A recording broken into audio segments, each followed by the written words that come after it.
Cada año, miles de millones de dólares van a parar a los llamados paraísos fiscales, lugares donde el gran capital logra esconder enormes ganancias para no pagar la totalidad de impuestos que debería. Con eso se genera pobreza y desigualdad.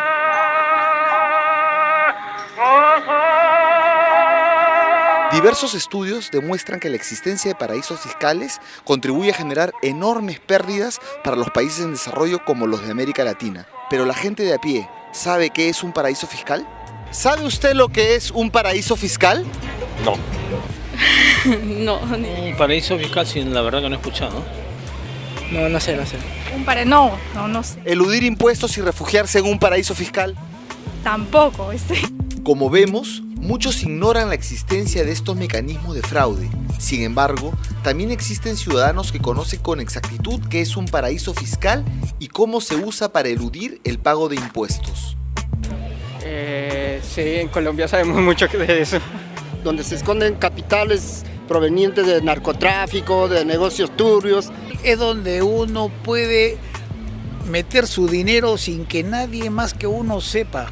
Es aquellos lugares donde no se pagan impuestos y donde pueden eludir sus responsabilidades con el Estado.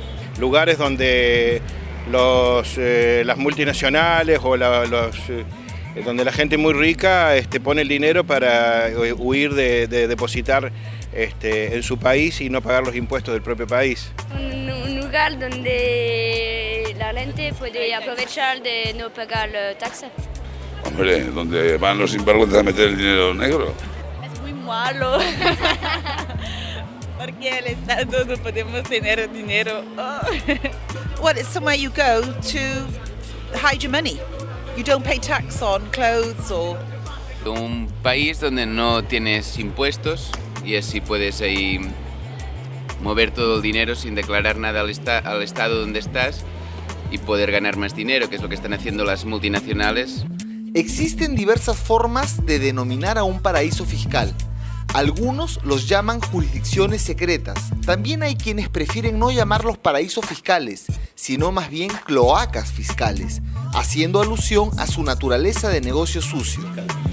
Es un lugar en el cual las personas pueden hacer transacciones financieras sin pagar impuestos, sin tener registros de sus cuentas, de sus nombres, sin tener que exponer información que en otros países en cambio tuvieran que hacerlo ante distintas autoridades de regulación o tributarias. El objeto es la evasión fiscal y el objeto es la evasión fiscal porque la forma de operación de la banca ha cambiado. Su propia plata se la presta. O sea, tú depositas en el Banco Continental, el Banco Continental lo deposita en Gran Caimán y luego toma prestado de su banco en Gran Caimán de regreso al Perú. El banco de esta manera no tiene utilidades en el Perú. Entonces no paga impuestos en el Perú, no paga impuestos en España, en el Banco de Vizcaya. Ese esquema se llama round tripping, que es viaje redondo. Son viajes redondos de dinero. Nos queda claro lo fácil que es para los bancos ocultar sus ganancias en paraísos fiscales. Pero ¿cómo hacen las grandes empresas no financieras? Jorge, ¿cuál es el principal mecanismo que usan las transnacionales para sacar dinero del país y llevarlo a un paraíso fiscal? Bueno, son varios, pero yo diría que hoy el más importante es el de los precios de transferencia. La manipulación de los precios de transferencia, como anota Gaguero, es el principal mecanismo para encubrir utilidades y llevarlas a paraísos fiscales.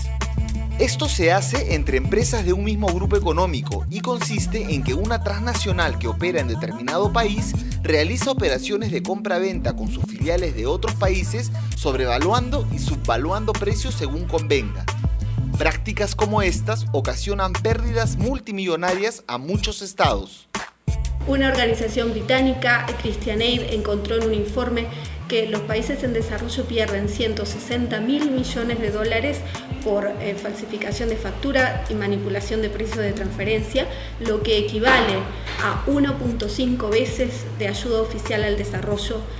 De acuerdo a una investigación de Global Financial Integrity, un grupo de expertos con sede en Washington, Estados Unidos, Los países en desarrollo perdieron en forma anual en el periodo 2000-2008 entre 725.000 millones de dólares y 810.000 millones de dólares. Y gran parte de esa cifra corresponde a América Latina. México y Venezuela se encuentran entre los 10 primeros países que perdieron a causa de los flujos financieros ilícitos. En contrario a lo que dicen los gobiernos de los países desarrollados, la gran parte de flujos financieros ilícitos corresponde a actividad comercial, no a corrupción ni actividad criminal. Esos flujos, ese dinero, está escondido en paraísos fiscales. Cuando uno escucha la crudeza de estos datos, no puede dejar de preguntarse si es que hay alguna manera de sacarle la vuelta a estas verdaderas cloacas fiscales. En el marco de UNASUR, ¿qué medidas se pueden tomar para evitar que estos flujos salgan de los países o por lo menos regresen a los países? Si el UNASUR empieza a generar alternativas a la especulación, como son grandes proyectos productivos, los ferrocarriles del sur, el oleoducto del sur, el gasoducto del sur, el sistema petroquímico, etc., tú vas a generar una alternativa de rentabilidad productiva al capital y no únicamente en las rentabilidades especulativas donde los paraísos fiscales tienen ventaja competitiva.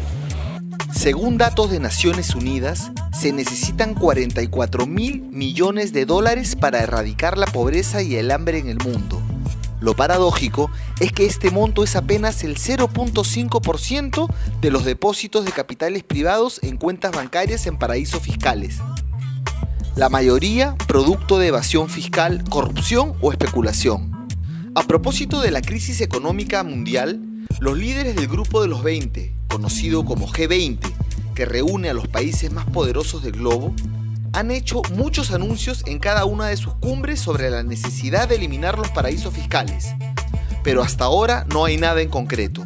Países como Ecuador han tomado unilateralmente medidas para hacer más difícil la fuga de capitales hacia los paraísos fiscales. Pero sin duda, este problema debe ser abordado por el conjunto de los países reunidos en el seno de las Naciones Unidas. Desde que en 1934 Suiza decretó el secreto bancario para sus clientes extranjeros, se han creado muchos paraísos fiscales, varios de ellos en el hemisferio americano. ¿Y qué paraísos fiscales más conocidos hay en este momento operando?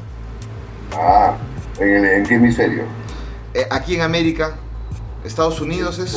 Los del Caribe, ¿no? O sea, Gran Caimán, ese es uno. Panamá, aunque Panamá ha hecho ciertos giros, pero Panamá es un paraíso fiscal. Y Uruguay, aunque Uruguay también ha hecho ciertos giros, pero Uruguay es un paraíso fiscal. Ese es el paraíso fiscal de los argentinos. Panamá es el paraíso fiscal de los colombianos, pero es el paraíso fiscal de los sudamericanos en general. Y por supuesto las Islas Caimán son el paraíso fiscal de todo el mundo. Pero ¿qué hacer para acabar con los paraísos fiscales si sabemos que no hay voluntad política suficiente? Muchas organizaciones sociales y redes de la sociedad civil de África, América Latina, Asia y Europa están uniendo esfuerzos y han lanzado la campaña No a los paraísos fiscales para poner fin a este saqueo. Una de las acciones mínimas que todos podemos tomar contra los paraísos fiscales se puede hacer desde una computadora, entrando al portal electrónico de la campaña internacional No a los paraísos fiscales. Ahí encontraremos una aplicación para dirigir una carta a los líderes mundiales del G20, exigiendo que acaben con estos territorios de oscuridad financiera. Aún falta mucho para que los paraísos fiscales se acaben y la plata que se esconde allí pase a pagar los impuestos que financien educación, salud o seguridad social. Mientras tanto, estos territorios seguirán garantizando el cielo para los ricos y el infierno para los pobres.